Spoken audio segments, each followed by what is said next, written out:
antes de eu falar do tema, né, deixa eu me apresentar, porque tem bastante gente nova por aqui.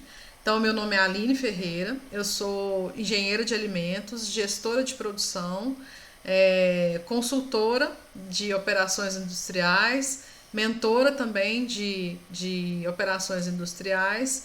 E eu tenho um propósito, ou pelo menos assim, há muito tempo me incomoda, né? Eu vivo aí na consultoria há pelo menos 9 anos, a condição de ver pessoas que começam no mercado de trabalho ou começam na jornada de engenheiros, né? Tanto de produção como alimentos, né? E chegam na indústria completamente perdidos. Assim como há 15, 16 anos atrás, eu cheguei lá no meu primeiro emprego e me senti assim, um peixe fora d'água. Porque tudo que a gente vê na graduação é muito importante, é muito técnico, muito importante, mas é muito desconectado com a realidade do dia a dia da indústria. Então, para aprender o dia a dia da indústria, a gente acaba levando muito tempo, sofrendo bastante, porque acaba sendo uma realidade completamente diferente do que a gente esperava, pelo menos, né?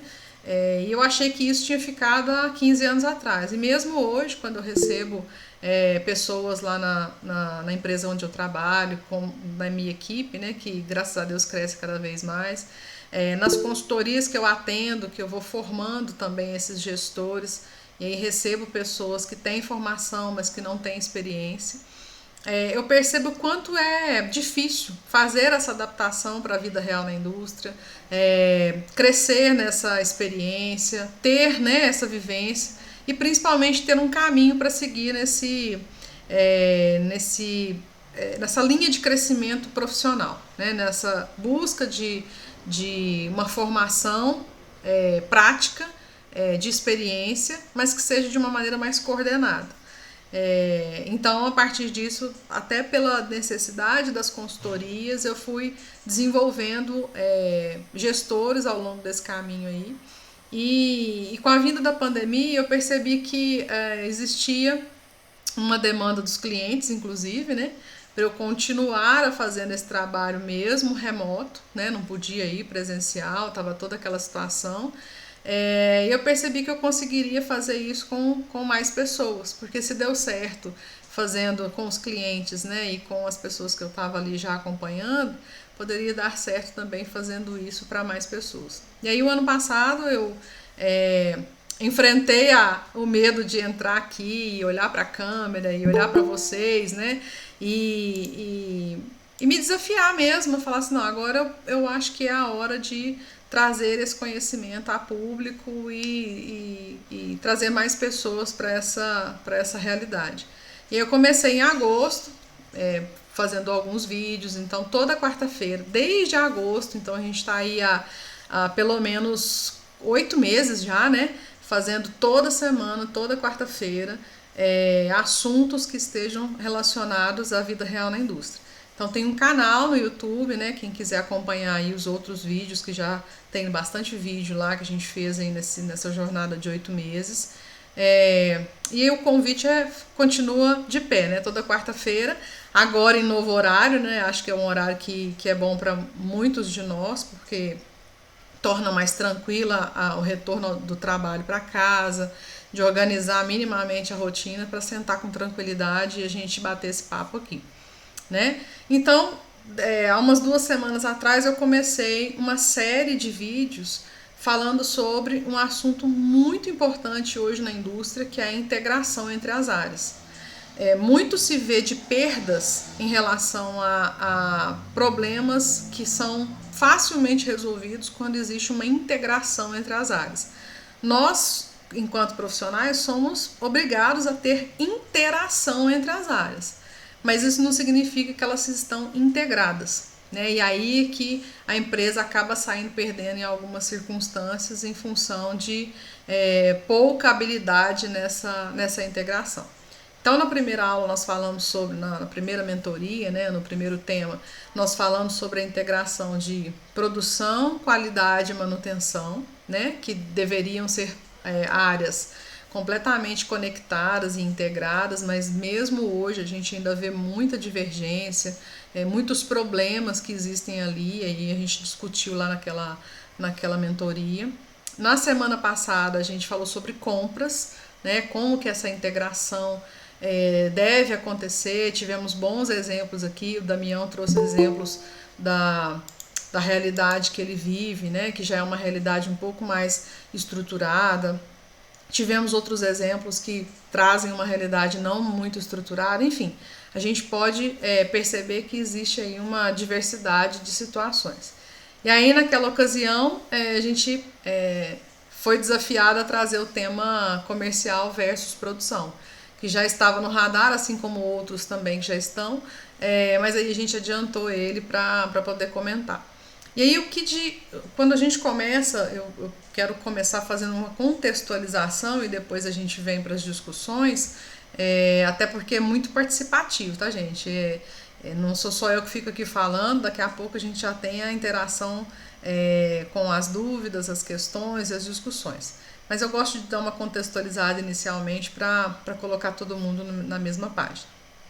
Vou projetar aqui para vocês. Bom, então a gente falando sobre a integração entre a produção e o comercial, né?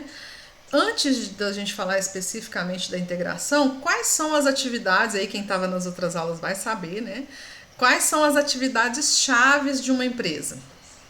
O que a gente pode dizer assim, para a gente dizer que é uma indústria, o que não pode faltar de jeito nenhum como uma atividade essencial, atividade chave para aquilo ser caracterizado, para aquele negócio ser caracterizado como uma indústria?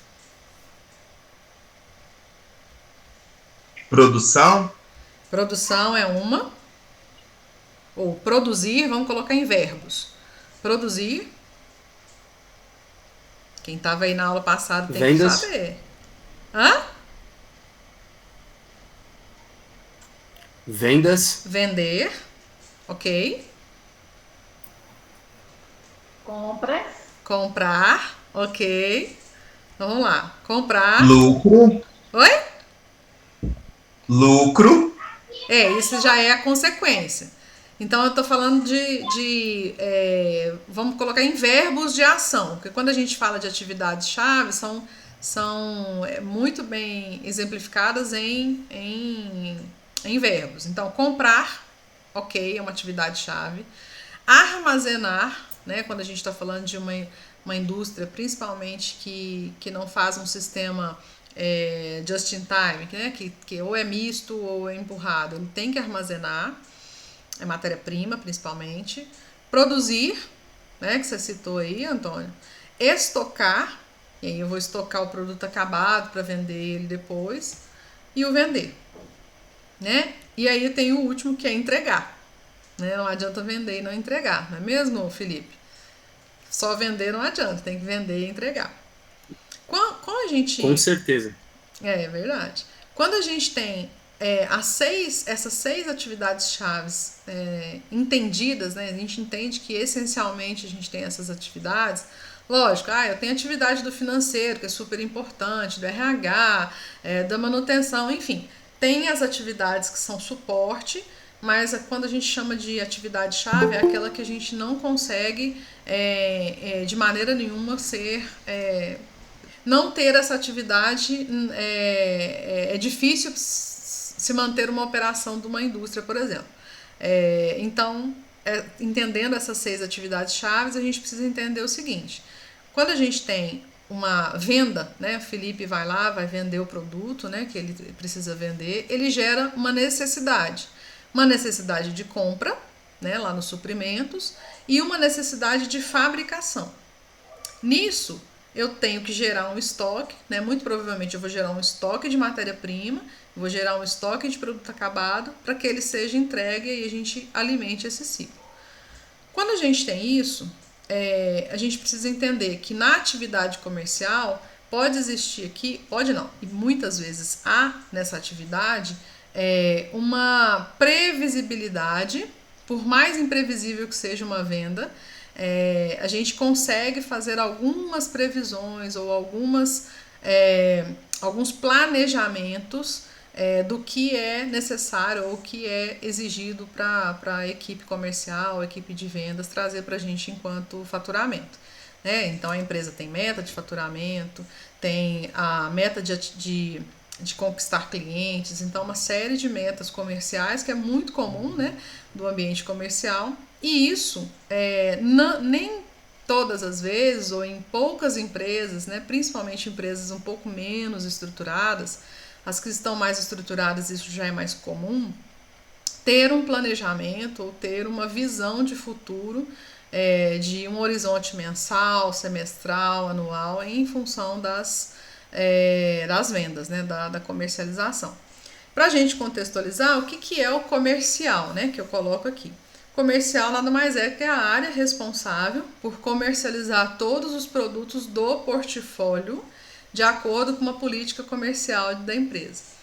Parece óbvio, mas eu vou contar para vocês. Eu já atendi empresa de, por exemplo, móveis, né? Trabalho com móveis planejados.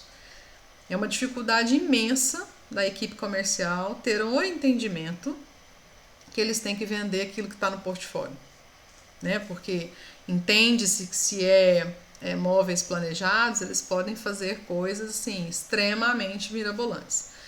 E aí era a grande dificuldade que a gente tinha nessa circunstância de planejamento. Deixa eu só atender a Cláudia aqui. No planejamento de programação, planejamento e programação da produção dessa indústria, por exemplo, era extremamente difícil, porque a gente tinha uma imprevisibilidade daquilo que estava sendo vendido.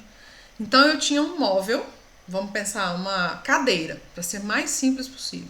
Tinha uma cadeira e aquela cadeira tinha um padrão, né? Então eu chegava lá na loja e falava assim, eu não quero essa cadeira nessa altura, eu quero a cadeira mais alta 5 centímetros. O vendedor vendia, entendia-se que poderia ser planejado, ele poderia ser mexido pelo cliente de qualquer forma. Se quisesse uma cadeira do avesso, de cabeça para baixo, enfim, o cliente tinha essa condição. No que isso atrapalhava? Extremamente difícil fazer previsão de material, previsão de etapas de processo.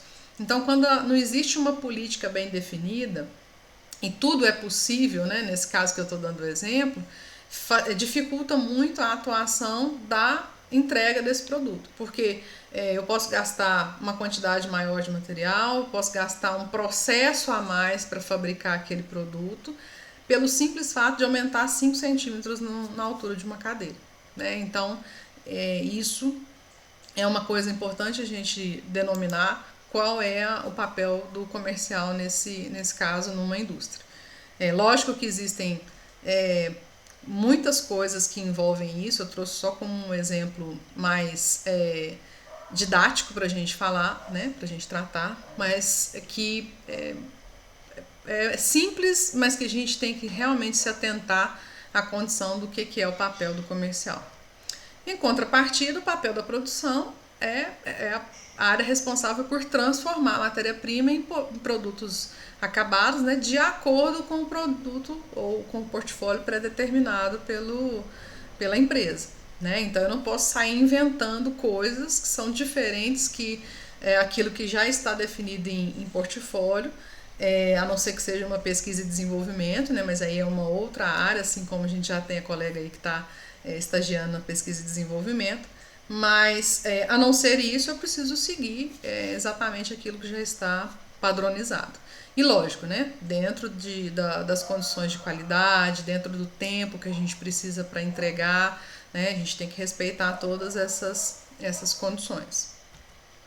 Bom, mas aí quais são os problemas mais comuns que a gente tem entre a produção e o comercial? Entendendo que cada um deles tem esse papel e esse papel muito bem definido. O que vocês entendem hoje? O que é um dos maiores problemas que vocês têm hoje? E aí, de novo, né? A aula passada a gente tinha um comprador e a equipe de produção da própria empresa. Então hoje a gente tem o Felipe e a Tamires, que também vão nos ajudar a representar muito bem aí a interface de comercial versus PCP produção. Aline, uma dificuldade que nós temos assim bastante, e vendo o PCP, acho que de todas as empresas que eu já trabalhei, é a questão que às vezes o comercial ele não tem um entendimento claro do que é um processo produtivo. Uhum. Então, muitas vezes, para atender a necessidade do cliente, que é o foco, né, da empresa, Uhum. eles acabam solicitando prazos assim mirabolantes, que Uhum. acabam por exemplo, a minha programação ela é empurrada.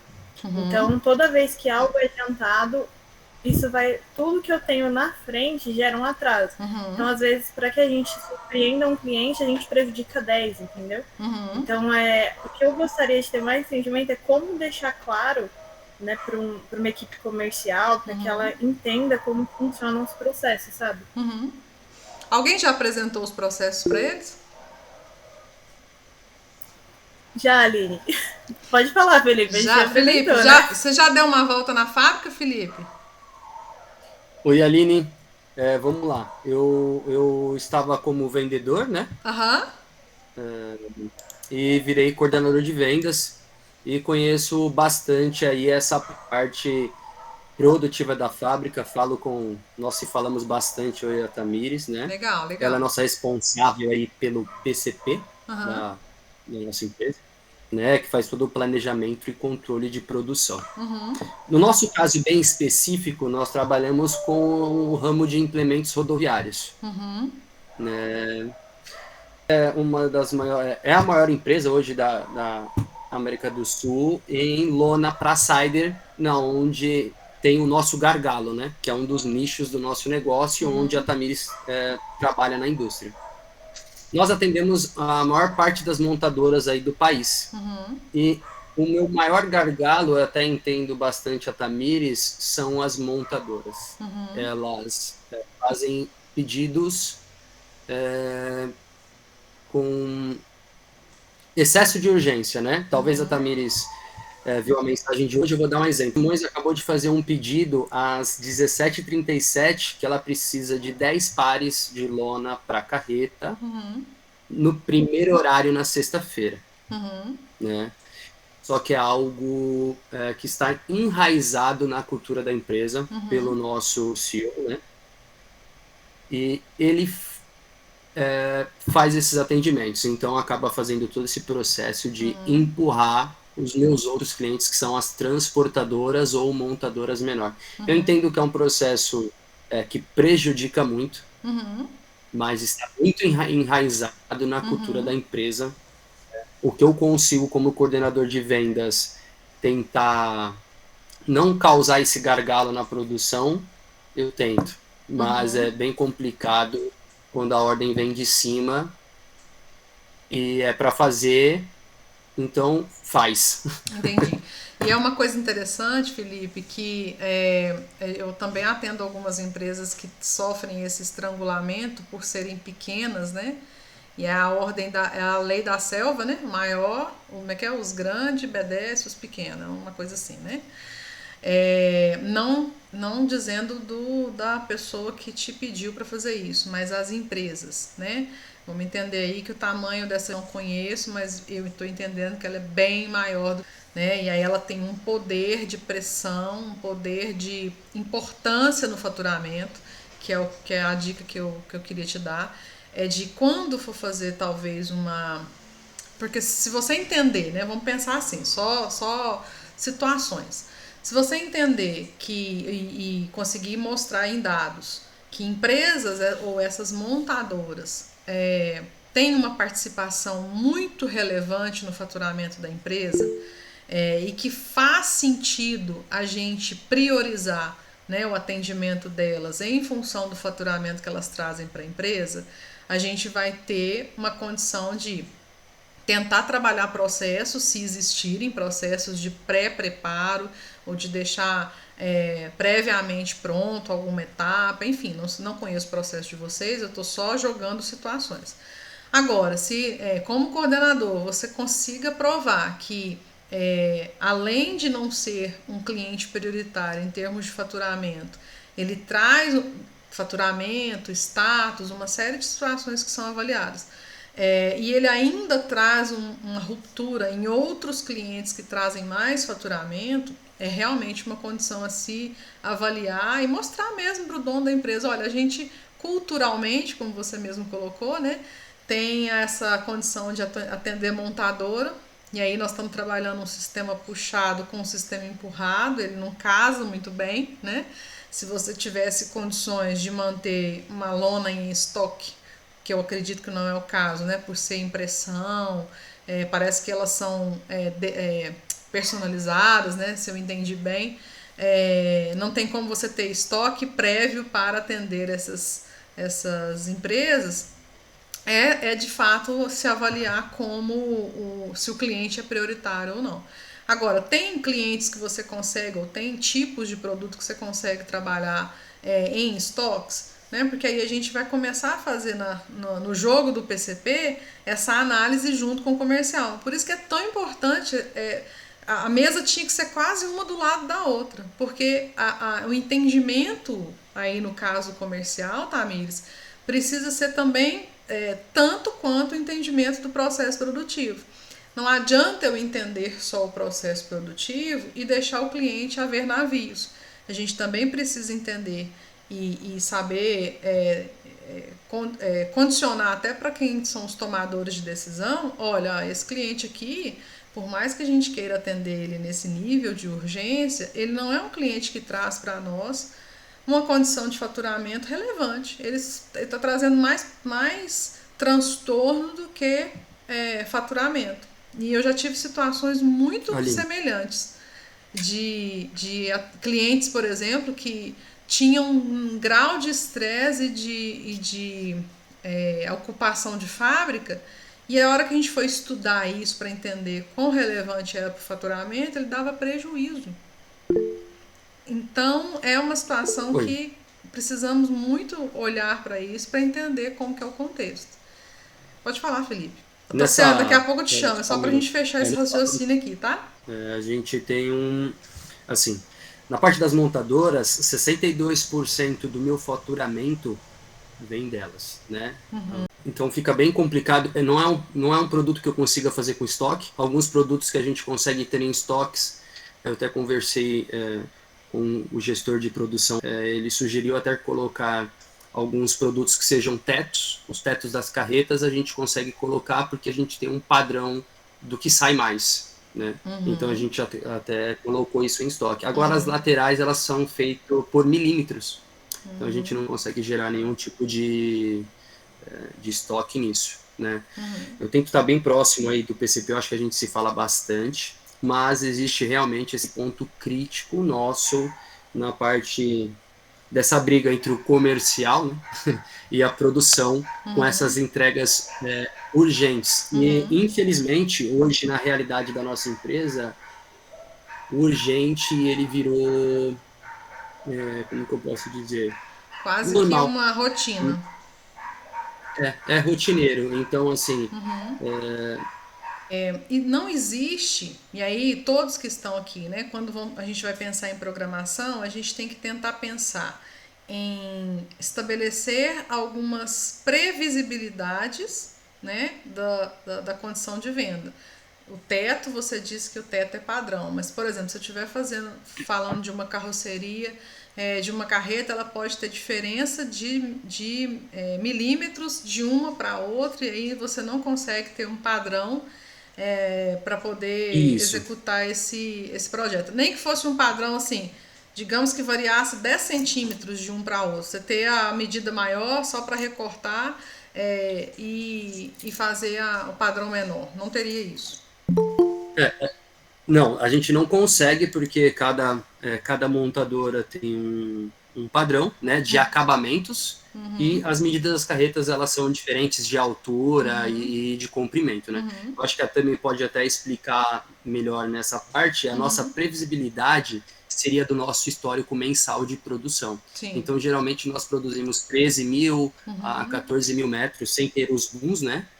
Então, ela pode até explicar isso melhor. Então, a nossa previsão é em cima disso e em cima das cores que nós vendemos. Então, eu tenho um azul, vermelho, e aí o PCP faz todo esse planejamento e o controle de produção baseado em todas as informações que ele tem do que sai mais, do que sai menos, né? Mas na parte da medida, a gente não tem um padrão, né? Nem de acabamento e nem de medidas.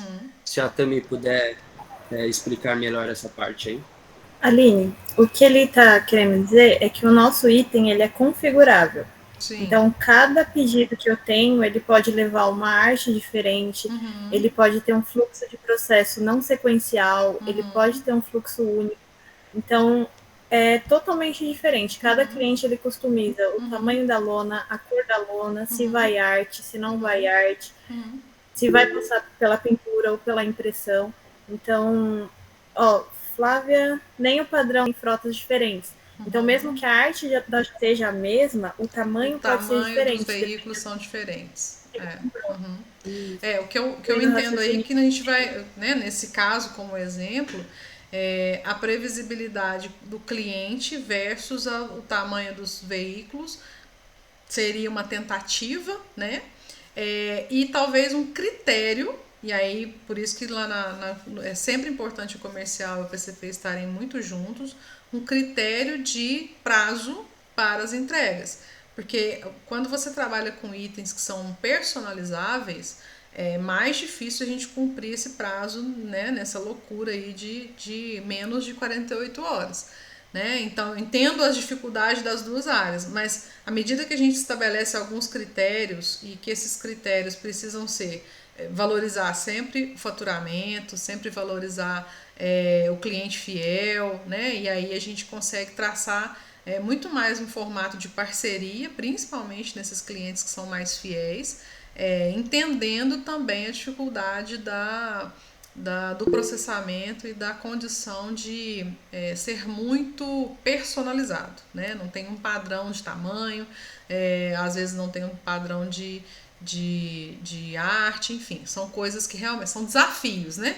E por isso que é tão importante, imaginem só, se a Tamires e o Felipe não se conversassem. Que situação absurda que ia virar, né? Eles se conversando já é super desafiador, né? Então, se eles não se conversassem, seria ainda mais. Então, eu faço parte do PCP e uma das situações assim que eu analiso bastante é que o comercial tem que vender. Só que a gente enfrenta um problema muito grande, que é o pedido de venda num prazo incondizente com a capacidade de produção da empresa, porque ele tem que vender, ele tem uma meta para cumprir. Como ele não conhece o funcionamento da indústria, ele quer empurrar uma produção que não vai bater com a funcionalidade dos seus equipamentos. Por isso que é tão importante ter o conhecimento, tanto da área de produção, mas também conhecer como é o perfil comercial. Se a gente não tem o próprio comercial, né, no caso que a gente está vendo o exemplo, fazendo um estudo, uma análise da sua carteira de clientes, para inclusive enxergar o que pode ser melhorado em termos de prazo, o que pode ser melhorado em termos de negociação, porque até alguém comentou que mas vocês cobram a mais para poder fazer personalizado. Nesse caso, o problema está um pouco antes, porque nem adianta só cobrar um pouco a mais. Nós estamos falando de um problema de tempo, né? Que a urgência de liberar uma lona para entregar lá para o caminhão é de menos de 48 horas. Estaríamos falando de 48 horas num produto em que eu armazeno, empurrado, né? Onde eu tenho lá produto padrão em estoque que está armazenado e aí o pedido vai chegar e a gente vai expedir. Agora, menos de 48 horas para um produto personalizado, tem alguma coisa aí que vai ter que ser renegociado. Porque não casa processo produtivo, que ou tem que melhorar demais a tecnologia, fazer alguma coisa para que esse tempo, esse time de processamento seja diminuído, enfim, alguma situação que teria que ser diferente do que existe hoje, ou a renegociação dos prazos privilegiando quem é cliente fiel, quem traz mais faturamento, ou talvez pelo critério de condição de personalização, enfim. E precisa haver nessa conversa entre PCP, produção e comercial, algumas partes vão ter que ceder em algumas circunstâncias. Se a gente começar a chegar numa situação assim, se comprasse um equipamento XYZ, a gente ganharia em agilidade e conseguiria entregar isso. Isso sim seria relevante, porque se você não fizer esse investimento, o seu concorrente vai fazer e você vai ficar fora do mercado. só retomando um pouquinho aqui na parte, a gente, na nossa produção, a gente tem até um prazo para entregas, tá? Para lonas não personalizadas, são 5 dias úteis para entrega. Lonas com personalização são 10 dias úteis para entrega. Eu acho que hoje, talvez, o meu maior problema é assim, o nosso CEO, ele é muito presente, tá? É uma empresa de grande porte. Ele é muito presente e, como que eu posso falar? Muito conhecido no mercado. As pessoas têm fácil acesso a ele. Então, hoje, para mim, como coordenador de vendas, eu tenho esse problema. Agora, se as você pessoas- provar para ele, Felipe, como ele é um CEO presente e assim, de tão presente, eu tenho certeza que ele conhece o que pode dar prejuízo para ele, né? Ele não é uma pessoa alheia a isso. No momento em que você comprova, e aí é uma questão de como mostrar, o quanto isso traz de prejuízo. E aí a gente tem que medir prejuízo de não atendimento, prejuízo de parada de produção, várias maneiras de você medir o prejuízo e mostrar que se ele for uma pessoa que ouve, né, aí lógico a gente sempre tem pessoas, donos de empresa que ouvem e donos de empresa que não ouvem, né?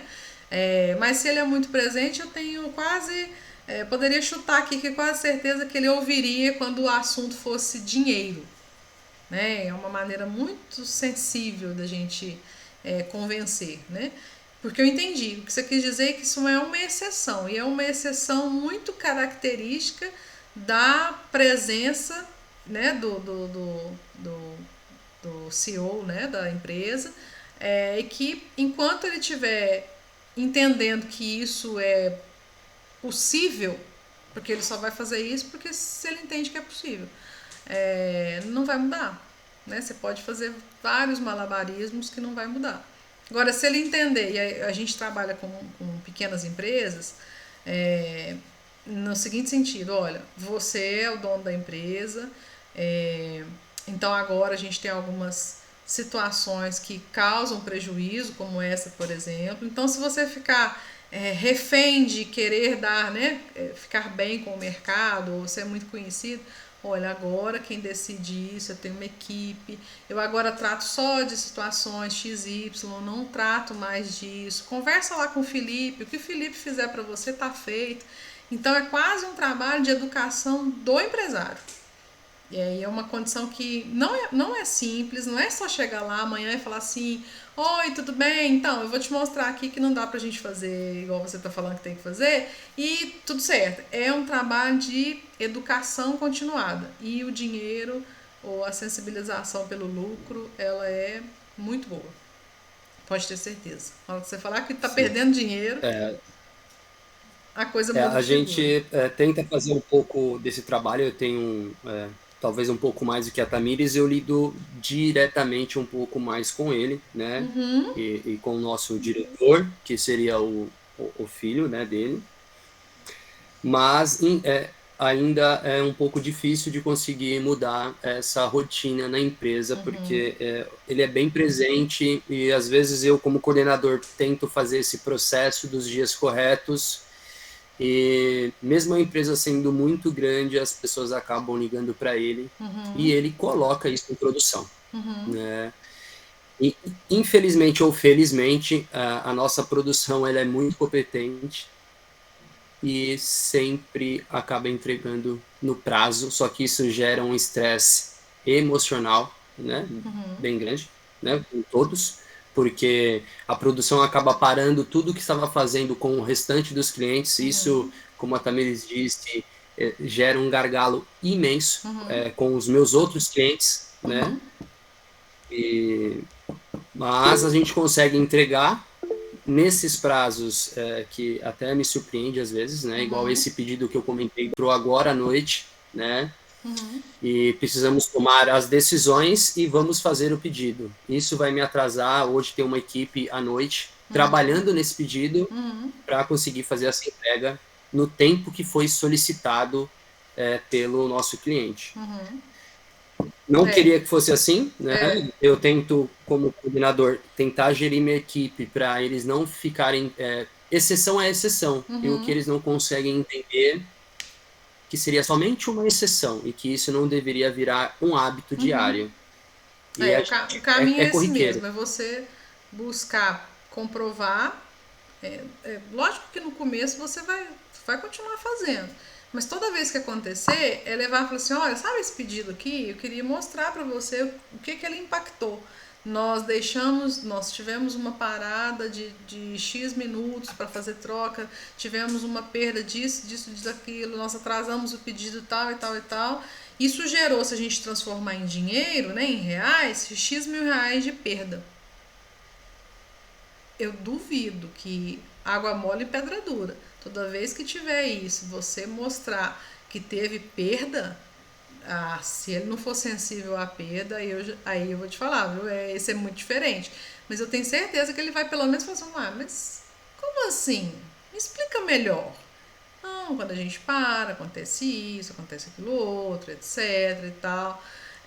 A não ser que ele esteja percebendo como dono e com a perspicácia de dono que existe ociosidade na produção. Aí muda de figura. Porque se ele está percebendo que existe ritmo baixo, a produção com ociosidade, ele está fazendo isso porque ele sabe que entrega. Né? Então vocês têm que avaliar os dois lados. Mostrar o quanto perde. Entendeu? É mostrar. O que eu estou querendo dizer é o seguinte, eu não estou afirmando que é A ou que é B, mas mostrem. Façam o cálculo e mostrem tudo que tem de prejuízo ao tomar essas decisões. Esse é o ponto. Porque aí vocês vão unir forças. Comercial e produção vão unir forças, entender quais são as informações necessárias e apresentar. Tá aqui, ó. Essa é a questão da integração, sabe? Vocês entenderem, cada um de um lado, o que de fato está trazendo o problema, o prejuízo, a situação, e mostrar, olha, nós estamos com prejuízo de X mil reais toda vez que acontece isso. E aí? Vamos conviver com isso? Esse é o papel do gestor, né? O papel do gestor é mostrar, trazer à luz o problema, tentar resolver, pedir ajuda para resolver e resolver. Certo? Tassiana, Aline, só um adendo sobre... Pode falar, sobre o que o Felipe falou. Pode falar, Tamires. Tem uma questão que pega um pouco, e eu falo isso como planejamento, que é um problema que eu tenho de entendimento mesmo, que o que acontece? Às vezes a gente tem um trabalho extra, ou seja, a gente faz uma hora extra, a gente, né, disponibiliza mais para atender um pedido de um cliente que não está me pagando uma taxa extra. Então, eu estou tendo trabalho extra, mas eu não estou tendo faturamento extra para isso. Então, o que acontece? Isso acaba gerando para mim um estresse na equipe no sentido de eles estão trabalhando a mais, mas a gente não está ganhando a mais. Às vezes, a única coisa que a gente ganha em atender um cliente num prazo especial é a fidelização do cliente. Às vezes de clientes que já são fidelíssimos, né? Que acontece muito por esse contato do cliente com o gestor, cliente com o CEO. Então, às vezes, o que eu entendo é que a gente não tem um lucro efetivo sobre isso. A gente ganha um ok do cliente e é bacana, isso é muito positivo, muito interessante pra gente. Mas em faturamento, eu tô tendo trabalho extra e ele não tá sendo um pedido que tá sendo cobrado a mais. Né? Por exemplo, se você pede uma entrega no iFood e você quer que ele te entregue primeiro, você paga uma taxinha a mais e ele vem direto pra sua casa. Só que a gente não tem isso na realidade. Às vezes a gente tá trabalhando a mais, mas a gente não tá ganhando a mais pra isso. E aí a gente resolve como? Integração, conversa, mostrar pro gestor. Não, eu já acho que é muito mais uma demonstração mesmo. Nosso papel enquanto gestor é mostrar aqui, gente, ó, tá acontecendo isso aqui, o que nós vamos fazer? Mês que vem, de novo, olha, ó, tá acontecendo isso aqui, o que nós vamos fazer? Comercial, me ajuda aí, ou diretoria, é isso que nós queremos? A política comercial é essa mesmo? Não, se for isso, tudo bem, mas todo mundo tem que estar ciente que está perdendo dinheiro. Ok. Se é isso que... Se nós estamos pagando o preço da fidelização para o cliente que custa, sei lá, 100 mil reais, é esse o preço que a gente quer pagar? Não, tudo certo. Agora, não é esse o preço que a gente quer pagar, o que nós vamos fazer? Porque enquanto não tiver monitoramento além da integração das duas áreas, mas as duas áreas se unirem para mostrar que existe um problema, né, para a diretoria, para os demais tomadores de decisão, vocês vão ficar entendendo que existe um problema. É a síndrome do cachorro sentado no prego. Ele late, vamos fazer homenagem aos nossos queridos aqui que latem aqui toda quarta-feira na hora da aula, né? Eles latem porque o prego está, né, neles, mas eles não correm para poder resolver. Só fica lamuriando que o prego está lá. É a síndrome do cachorro sentado no prego. Então, se a gente não tomar uma decisão, uma atitude, falar assim, aqui, vamos resolver isso aqui? Monitora, mede, mostra e vamos para ação. Porque senão vocês vão só entender, frustrar a equipe, tudo que vocês, né, disseram aqui que de fato é um problema, né, que traz para a equipe uma situação muito ruim. Mas, sei lá, mês que vem nós vamos conversar esse assunto e ele vai continuar aí. Entende? Então, além de integração, tem que ter integração com ação. Não é só integrar, não. É dar a mãozinha, vamos resolver um problema ali juntos. Então, vamos lá. Então, a integração chega nesse nível. Eu entendi que, né, igual semana passada, nós tínhamos aqui uma empresa que eu percebi extremamente coesa e integrada. Eu percebo que vocês dois aí, né, como representante das duas áreas, tem um trânsito entre as áreas muito bom. Mas agora é juntar forças para poder conseguir resolver um problema. Aí sim, aí tá integrado. Certo? Oi. Tamires, agora Tassiane, agora eu te ouço. Oi. Agora você me ouve? Agora eu te ouço. Só fechar aqui com a Tamires. Bom. Tamires, entendido? Felipe também? Obrigada, Aline. Foi muito esclarecedor. Que bom. Que bom que vocês fizeram essas perguntas, também, tá? Vocês viram que a aula hoje rendeu, né? Tá rendendo. Obrigado pelos conselhos aí. Bacana. Eu ia complementar, né, que eu passei por essa, vamos supor, essa educação que a Aline falou. Foi uma educação que durou 2 anos, um período bem de juntar forças, igual ela bem colocou.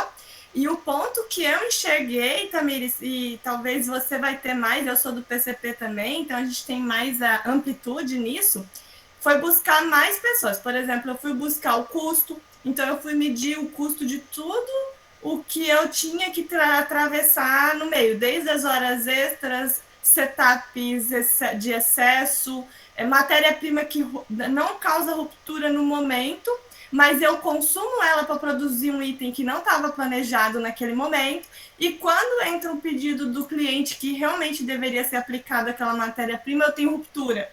Então, isso tudo a gente foi medindo e foi realmente expondo. E aí a gente criou, eu com o meu gestor industrial, nós analisamos isso e aí eu fui levando para a área de gestão mesmo. Aqui nós somos uma empresa também bem enxuta. E aí a gente foi levando para a área de gestão justamente esses problemas, mas sempre com muitos dados. E foram 2 anos de trabalho em conjunto, e primeiro foi eu com o meu gestor, depois a gente trouxe o custo, depois a gente trouxe os suprimentos, porque lá a gente trabalha em áreas separadas. E aí, quando a gente chegou no comercial e na diretoria, não tinha mais como eles negar o problema. Porque antes ficava muito na falação, mas isso é muito ruim, mas isso é muito ruim. Mas a gente não tinha dado. Então, foi um período maior, justamente porque eu também tive que olhar com os outros olhos, fazer outras perguntas. A Aline bem colocou, assim, que a gente está bem no meio do turbilhão e não consegue sair para fora, olhar e pensar em perguntas estratégicas que possam pontuar isso e levar para outro nível as respostas, né? As respostas têm que levar para a solução. E foi essa questão de educação. E aí a gente conseguiu criar políticas pré-estabelecidas por processo. Como eu tenho vários processos dentro da minha indústria e que tem processos que são fáceis, que têm maior flexibilidade, e que essa flexibilidade mantém o meu custo produtivo, eu não preciso de hora extra, né? Então essas coisas, ali eu tenho uma flexibilidade, e eu deixo isso claro, nessa linha de produto eu tenho tal flexibilidade, eu atendo aqui. E a questão da capacidade também é muito importante. Ninguém pode ter dúvida da tua capacidade, porque uma vez que tenha dúvida, quando você for contestar com o custo, eles não vão acreditar. Já aconteceu comigo.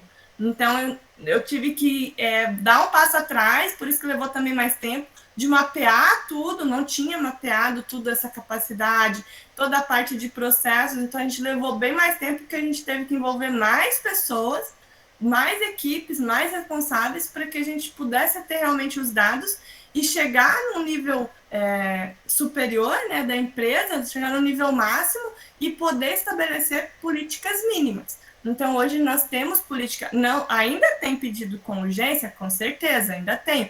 Eu tenho clientes que é contratos, então tenho multa se não atender. Então, a gente tem alguns clientes que são privilegiados. Porém, a maneira que a gente se estabeleceu em relação à política de atendimento a esses clientes, mesmo eles sendo prioritários, eles precisam me garantir a rentabilidade. E que foi aonde a gente pegou. Porque daí, com o prejuízo que a gente tinha de ficar cortando na frente XY cliente, a rentabilidade do cliente era negativa. E ele representava um valor de faturamento muito, muito expressivo. Mas a rentabilidade dele estava negativa. Então, quer dizer que a gente estava pagando para trabalhar. Então, são análises que a gente tem que envolver realmente mais pessoas da empresa, mais equipe, para trazer olhares diferentes e poder nos ajudar com dados e que seja substancial, que realmente você tenha confiança de chegar na frente do diretor da empresa e defender, né? Então, é importante todo esse engajamento e nesse nível de informação mesmo, de informação de dinheiro. Se não for dinheiro, não adianta, né? Então, tem que ter dinheiro envolvido, desde que... O órgão mais sensível, o órgão mais sensível do empresário é o bolso. Lembrem-se disso sempre. Então, quando a gente vai falar de integração, por que ela é importante? Já imaginou se o Felipe, não estou dizendo que é o caso, tá? Mas já pensou se o Felipe, como coordenador, chega lá, mas esse pessoal da Tamires lá, o pessoal da produção é fogo. A gente precisa que entregue e eles não entregam e tal. Aí chega a Tamires, não, mas pessoal do comercial, pelo amor de Deus. Aí a pessoa que está ali no meio desse fogo cruzado, ao invés dela pensar no prejuízo que a empresa está amargando com essa situação, ele fica pensando em como gerenciar o conflito do Felipe com a Tamires, ou da área de comercial com o PCP, produção. Então a gente tira completamente, que é uma das coisas que eu coloquei aqui também nos meus lembretes, uma das coisas que tira, que é o prejuízo dessa não integração, é tirar completamente o foco do negócio. Então a gente, enquanto está ali perdendo energia e tempo para discutir com a área, se a área está certa, se está errada, se deveria ser assim ou assado, enquanto a gente está nesse embate de tentar convencer o outro de que a gente tem razão e que deveria ser do jeito que a gente acha que é o correto, é entender os dois, qual é o meio termo ou o caminho que deve ser seguido como uma terceira via, talvez, como o negócio centro da decisão, não como o comercial centro, ou PCP centro, ou a produção centro da decisão, não, é o negócio. E à medida que a gente vai para essa integração nesse nível, onde o negócio responde, onde a rentabilidade responde as questões que a gente tem que decidir, aí aí a gente tem uma integração que ajuda o negócio a crescer. Do contrário, se a gente não consegue ir nesse nível, nós vamos perder tempo em a Tamires, que implica com o Felipe, ou o Felipe, que implica com a Tamires, ou o pessoal da produção, que a Tamires tem que ficar ali fazendo um meio de campo, porque eles já estão extremamente estressados, enfim. A gente perde resultado financeiro mesmo quando a gente vai para essa condição de não integração. Então, muito bem colocado. Que bom que tem esse exemplo, viu, Tassiane? Foi bem bom para a gente entender qual é a resposta ou o resultado que a gente pode ter com essa situação. Muito legal. E eu queria até fazer uma colocação aqui, Aline, que a gente não contou, é que no nosso caso, a fábrica ficava tão nervosa, em tantas mudanças em cima, que o operador não sabia Mas qual era a programação, qual era o sequenciamento, que o nosso turnover era muito alto. Então, isso também implicava em financeiro de treinamento para a pessoa. Então, a gente chegou num nível de detalhe, igual eu falei, a gente chegou num nível de detalhe que não tinha como o diretor da empresa não olhar para o problema, né? Então, é importante não desistir. É uma coisa, não é da noite para o dia. Então, eu levei 2 anos para chegar num patamar que a gente conseguiu trabalhar em conjunto, e agora a gente está em processo de implementação de SNOP, então a gente já tem uma boa bagagem de integração. Bacana. Eu vou atender a Flávia primeiro, Felipe, depois eu volto em você, tá? A Flávia estava com a mãozinha levantada que eu vi aqui. Quer comentar alguma coisa, Flávia? Oi. Primeiro que eu perguntei, quando eu falei da questão do valor, era justamente isso por questão da diminuição do prazo mesmo. Porque você vai precisar de turno, você tem que ter esse retorno, né? Não adianta só... Todo mundo paga para fazer alguma coisa mais depressa. E falando um pouco sobre pessoas e tudo mais, como elas reagem, pensando aí no seu próximo, que pensa no cliente e tudo mais, eu acho que um caminho, talvez até um pouco de inocência minha, mas um caminho, além de só dos valores finais, a gente tem que colocar o valor humano também. Se ele está tão bem disposto com o cliente final, porque ele não pensa na galera que está trabalhando com ele. Colocar também qual é o desgaste que o pessoal está trabalhando com isso. Está tendo problemas depois de gente não aderir nesse turno da noite, tem problemas com as pessoas em casa, tem alguém que passa mal depois, enfim, alguma coisa desse tipo de problema, trazer para ele também. Porque o turnover, como tá todo mundo dando conta. A Tassiane fez uma medição muito característica, que é a gente medir absenteísmo, né? Que é as pessoas que faltam, trazem muito atestado, estão ali adoecidas, né? Porque aí o nível de atestados e afastamentos, acidentes de trabalho, turnover. Eu não pensei nem em estender tanto, mas assim, focar nessa questão, porque tem valores das pessoas e valores da empresa. Então o valor dela é dar valor à pessoa, de entregar um bom trabalho, mas a que custo? É só valor para fora ou valor para dentro também? Então eu vou vale te a falar, pena colocar Flávia, nesses valores, né? Eu vou te falar, Flávia, que geralmente para a gente ir para esse nível, teria que ser assim, por mais que estivesse dando lucro, então vamos pensar, a Tamires e o Felipe fizeram um estudo, e mesmo com essa condição mais de urgência, esses clientes estavam com uma rentabilidade boa. Então, o segundo patamar a ser avaliado, nesse caso, seria nesse nível de o quão sacrificante internamente isso estava sendo e como nós resolveríamos. Porque aí, na verdade, quando a gente faz um estudo e a rentabilidade é comprovada, não, a gente está fazendo isso, mas ele é rentável, a gente tem que voltar, olhar para o processo, olhar para as situações que a gente tem e reorganizar. Que seja uma contratação de mais pessoas, que seja renovação de tecnologia, porque aí você não tem mais a abordagem ou o convencimento pela rentabilidade, mas você precisa sim tratar as situações de turnover, absenteísmo, desgaste da equipe. Ele na verdade, ele promove uma ação interna. Quando você não tem uma justificativa pela rentabilidade, você tem uma contrapartida de melhoria que tem que acontecer no processo, sim, porque isso não pode deixar de ser, de ter uma intervenção.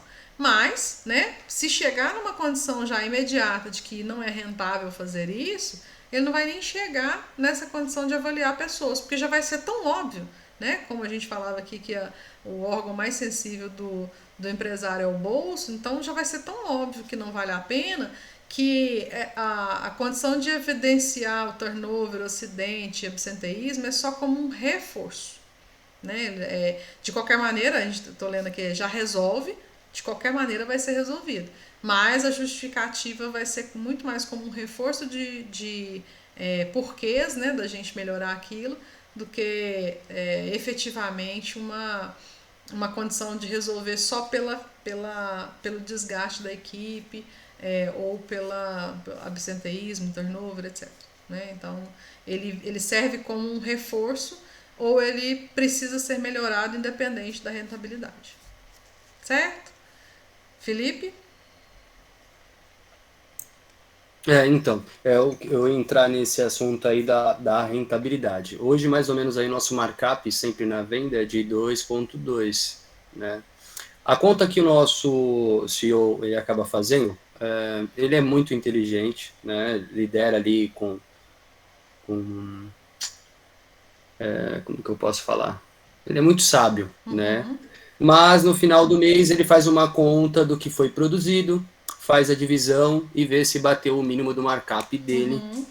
E ali, legal, né? Hoje a gente faz a divisão, vou falar de valores, né? Ele fala assim, olha, bateu 190 reais aí no nosso metro linear, a gente produz aí 14 mil metros, 13 mil metros. Bateu dentro dos 190, ele está satisfeito, né, dessa forma. E aí tem outra, hoje a gente somos aí em 140, 150 funcionários, né? E os outros gestores vão fazendo todas as análises e passando para ele. Mas é um pouco complicado. Gera um custo alto para nós, né? Acho que até me viu, teve o nosso mês de dezembro aí, gerou um custo de hora extra de 128 mil reais, né? Somente de hora extras de custo para a empresa, né? Quando ele viu essa hora extra entrando na folha ali de janeiro, ele pediu para a gente cortar as horas extras. E, novamente, em janeiro foi entrando aqueles pedidos que são imediatos, que as montadoras têm. A gente achou que em janeiro não teria essa demanda e realmente, novamente, teve a mesma demanda. E aí foi autorizado de novo fazer as horas extras, né, para conseguir entregar. Então, assim, também não é essa... eu e a Tamir nos conversamos bastante, né? A gente no PCP ali temos 4 pessoas, tá? Fora o nosso gestor. A gente tem os nossos, eu vi que alguém, eu não lembro quem foi a pessoa que falou aí, mas que tem conflito sim, né? Ainda mais eu na parte comercial, né? A gente tenta agradar o cliente sim e entregar nesse prazo. Mas hoje eu vejo a maior parte, assim, o que prejudica muito, muito, muito mesmo são esses nossos clientes potenciais, que agregam muito valor, né, na lucratividade e também comandam a nossa maior parte de faturamento hoje da empresa, que são as montadoras. E essa ligação diretamente com o dono. Então, se qualquer outra pessoa de gestor acaba dizendo uma negativa que não dá para entregar naquele prazo, aquela pessoa acaba ligando para ele e ele vai entregar naquele prazo. Nem que ele vai parar a produção. Aqui, mas vai. Se ele, não, e assim, é uma questão de gargalo e capacidade, concordo plenamente com a Tassiane. Se ele aperta e a produção entrega, por que ele não vai? Isso. Pensa com a cabeça dele. Pensa com a cabeça dele. Fazemos loucuras para entregar, né? Mas como ele ninguém provou para ele que essas loucuras são loucuras. Na cabeça dele ele falou, a gente até tenta conversar bastante para ele, mostrar algumas coisas, né? O nosso gestor de produção conversa bastante, até com ele, até com o nosso diretor. Mas foi que nem o trabalho da Tassiane aí, né? É tempo. E aí o gestor financeiro é o gestor de financeiro, o de custos, são os caras bons para fazer isso. Porque eles têm a atenção no momento certo. O gestor de produção vai ser entendido como chorão, o gestor do comercial vai ser entendido como chorão, mas o gestor financeiro, que é aquele que dá as cartas e conta a realidade, sim, esse tem ouvidos, esse tem a atenção dele. E aí, se ele é o cara que tem a atenção, a integração tá aí de novo para provar pra gente que tem que trazer mais gente para essa situação. A Tassiane tá escrevendo aqui, sim, é verdade. Agora... Se não trouxer a pessoa do custos, a pessoa do financeiro, não for lá e fala aqui, vem cá, você é o cara que na hora que fala de dinheiro, o chefe acredita, né? Então vem cá, deixa eu te mostrar um negócio.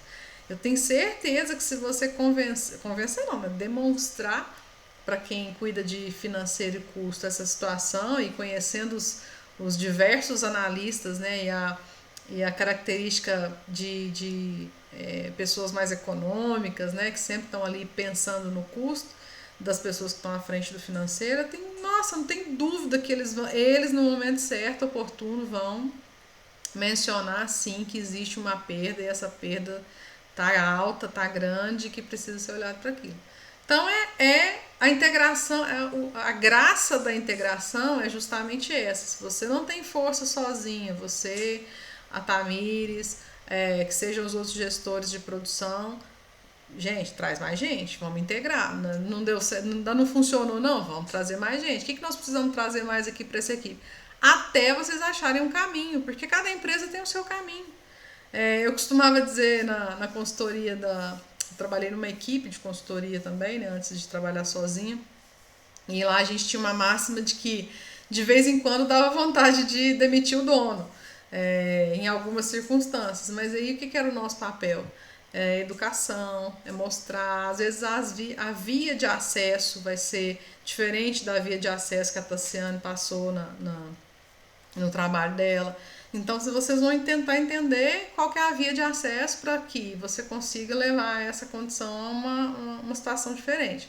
Mas, de novo, sempre tem que olhar para o processo, entender se realmente... Porque, sabe o que parece? Não, eu aperto, a produção entrega. Eu pensando com a cabeça dele, não, mas se eu aperto e entrega, por que eu vou parar de apertar? Né? Então, pensar com a cabeça dele também ajuda vocês talvez a entenderem onde é que está o ponto, né? E aí vocês descobrirem quem mais precisa integrar essa equipe para vocês acharem a saída do problema. Então, tá vendo? Não é um problema de PCP, não é um problema comercial, não é um problema de produção, é um problema que se não envolver muita gente, ele não vai ser resolvido. E aí, assim, a integração fala por si só, né? A resolução aí do problema não vai ser um salvador da pátria que vai fazer, não. Né? Sim, sim. E a conversa é muito boa porque, infelizmente, a gente acaba pegando essa malinha, né? Então, convivendo muito, eu acabo pegando a mesma mania, né, em vendas, em coordenar as vendas. Por quê? É o mindset, né? Quando o vendedor te fala, olha, o meu cliente quer tal dia, a gente vai pressionar já o PCP ali e fala, não dá para entregar tal dia, e aí, beleza, ela vai falar que vai entregar tal dia, vamos supor que ela vai entregar amanhã, no dia 28, e aí entra outro pedido, aí depois na sexta-feira eu ligo para ela, eu falo, e esse pedido aqui? Ela fala, olha, infelizmente atrasou, e a gente já sabe qual é o atraso, né? São todos os outros pedidos que estão entrando goela abaixo, né? Infelizmente. Tudo na vida é questão de prioridade, né? Então a gente está definindo prioridades aí e não está conseguindo enxergar o que são os danos, né? Vocês sentem porque vocês sentem na pele, mas o negócio, a empresa enquanto negócio não está conseguindo enxergar, e aí a integração realmente vai ser chave, assim, para vocês resolverem esse problema. Antônio, você está caladinho. Deixa eu chamar as outras pessoas aqui, gente, porque a gente quase monopolizou aqui. Mas tá ótimo, tá? Gostei demais do exemplo. Obrigada, Tassiane, pela sua colocação, né? De reforçou todo o nosso exemplo aqui. Muito bom. Antônio, tem alguma pergunta, colocação? Alexandra? Lucimara? Não, eu só tava ouvindo aqui porque essa já não é muito a minha área, né? Que a minha área ela já não é de tipo de escala industrial, já é mais tipo de produção mais caseira mesmo. É uma área que eu não me encaixo muito. Eu tava ouvindo os conselhos e anotando tudo aqui, vai que futuramente aconteça. Né? Já ouviu falar em algum lugar, né? Pessoal que ainda Sim, não mas estão de parabéns aí. É muito legal, achei assim. Felipe, Tamires, Tassiane, que trouxeram aí os exemplos. É muito bom porque a gente consegue dar um exemplo vivo, né? De como essa integração é importante, como que ela pode sanar um problema sério da empresa, né? Que está trazendo aí um problema latente, que está afetando a condição da equipe, está afetando a rentabilidade do negócio, enfim, é um exemplo assim, não poderia ter sido melhor esse exemplo. Daniele está dizendo aqui que só escutando e amou os exemplos, isso mesmo. A Alexandra também só ouvindo. Mais alguém que tem a realidade de comercial e produção? Lucimara, você chegou a comentar alguma coisa também, né? Damião tá aí ainda? Que tem uma fábrica. Tô aqui, tô só ouvindo também. Como é que é essa condição de Só a comercial mesma coisa, lá? assim, Obrigada, Lucimara. muitas vezes desse prazo curto, assim, a gente trabalha com várias linhas de queijos e requeijões, né? Para mim atender determinado cliente, eu tenho vários fornecedores que vão me fornecer aquele insumo para produzir o produto dele. Mas com esse prazo muito apertado, eles acabam fazendo que eu adquira um insumo muito mais caro somente para mim conseguir atender este produto que o cliente pediu. O que vai interferir também lá nas nossas horas extras. Hoje a nossa empresa trabalha com banco de horas, então acabou dando uma ajuda aí pra gente, né? Mais ou menos, né? Porque banco de horas também é uma forma de custear o prejuízo nesse caso, né? Você não desembolsa a hora extra, mas você vai ter que cumprir aí com folgas, etc. Mas eu entendi, você vai ter que adquirir insumos meio que na correria para poder honrar o pedido que já está prometido, né? No caso de vocês, não é estoque empurrado? Assim, a gente tem produtos que é linha direta, que nem queijo, mussarela, é linha direta. Mas determinados produtos, eu tenho um estoque mínimo. Então, a partir do momento que entra um pedido de compra, eu vou lá e adquiro os insumos para poder produzir esse produto. Então, isso acaba interferindo bastante para a gente poder produzir. Entendi. Aí a integração com compras, igual a gente falou na semana passada, é fundamental para a gente sanar também esses problemas, né? Então, não somente a conexão com o comercial, previsão de vendas do comercial, né? Se é uma venda que já tem aí clientes com abastecimento semanal, quinzenal ou mensal, você já tem um produto que é padrão, né? Tem até um padrão específico de qualidade, né? Então, já conseguir trabalhar com previsibilidade de vendas, isso já ajuda bastante. E aí, da mesma forma, se eu tenho um mapa de previsão de vendas, eu preciso ter uma equipe comercial, uma equipe de compras, né, ou um planejamento de compras que acompanhe essa demanda também. Você ia falar, Damião? No nosso caso foi muito eu estou dizendo, no nosso caso foi muito complicado no começo, porque os nossos insumos é tudo importado, então a maioria vem da Itália e outros vêm aqui do Uruguai, então assim, a nossa parte aí no começo foi um pouco complicado, mas, por exemplo, a gente produzia 1000 unidades de picolé por dia, aí ia estender, a gente já tinha 2 turnos, aí ia estender mais um turno, só que não ia suprir a nossa necessidade, porque a gente tinha a capacidade de produção era menor do que a capacidade de venda, né? Então, o que foi a solução foi buscar tecnologia fora, e a empresa comprou uma máquina que aquela que eu postei o vídeo, ela produz em média, o mínimo é 4.500 picolé por hora e o máximo é 6.500. Então, a gente trabalha no meu tempo para trabalhar muito sufocado. E a gente trabalha 14 horas por dia, são 2 turnos. Então, assim, a gente alinhou produção com venda. Olha. Hoje a gente tem capacidade, pessoal, de nós produzir, vamos lá, 60 mil picolé por dia. Hoje a gente está vendendo 30 mil. Então, assim, vocês têm que vender mais picolé para a gente ter que produzir mais.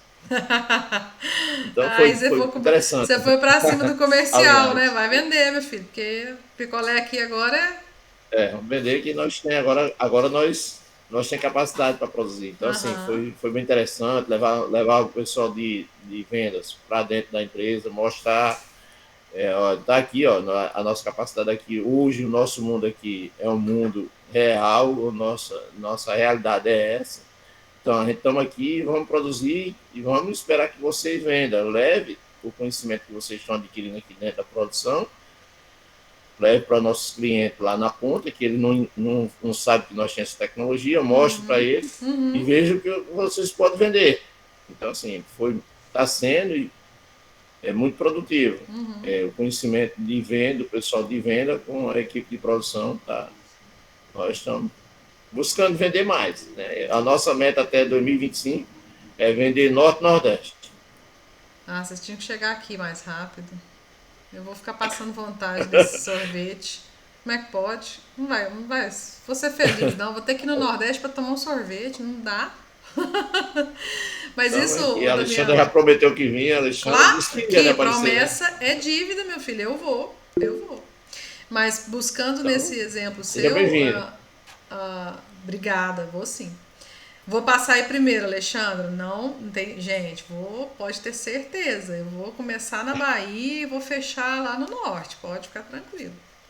Mas tomando desse exemplo seu, Damião, que é muito importante, é a gente trazer, né? Para quem ainda não fez isso, né? Eu acredito que muitos de vocês já tiveram oportunidade de fazer, levar mesmo para uma visita técnica, pegar a equipe comercial, fazer uma visita técnica na produção, mostrar como é cada processo, até porque isso dá argumento para a equipe comercial na hora de fazer a venda em termos de qualidade, de entrega, de todos os aspectos possíveis de cada produto. Então, olha, nós temos um equipamento que faz aí 60 mil picolés dia, então nós temos condições de vender tranquilamente, estaremos abastecidos, não vai ter ruptura. Então, isso dá inclusive uma confiança para a equipe comercial, né? De que vai vender e que não vai ter a ruptura daquele produto, e principalmente um produto de consumo de impulso, né? Que é no caso o sorvete, e você tem aí uma série de outros produtos que o consumo é de impulso mesmo.